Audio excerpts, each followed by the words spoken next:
హరే కృష్ణ. ప్రస్తుతానికి నేను మాయాపూర్లో సురభి కుంజ్ మఠ్ దగ్గరికి రావడం జరిగిందనమాట. దీని యొక్క ప్రత్యేకత ఏమిటి అంటే, ఈ యొక్క ప్రదేశంలో సురభి ఆవు ఇంద్రుడు గౌరంగ మహాప్రభు చైతన్య మహాప్రభుని పూజించినటువంటి ప్రదేశం అని చెప్పడం జరుగుతుందన్నమాట. 500 సంవత్సరాల క్రిందట నిత్యానంద మహాప్రభు ఆయన ఈ నామహట్ట అంటే నామాన్ని ప్రచారం చేసేటువంటి ఒక ఉద్యమం, నామహట్ట అన్నటువంటి ఉద్యమాన్ని ఈ ప్రదేశం నుంచి ప్రారంభించారు అని చరిత్ర చెప్తుందనమాట.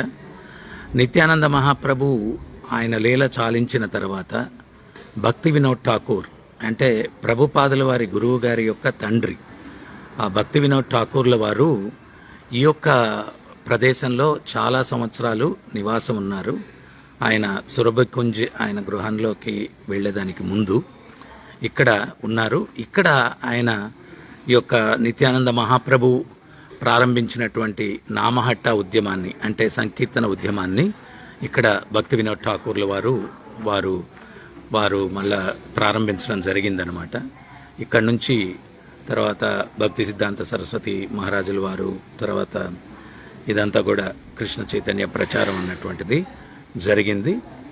సో ఈ యొక్క ప్రదేశం యొక్క విశిష్టత అదనమాట.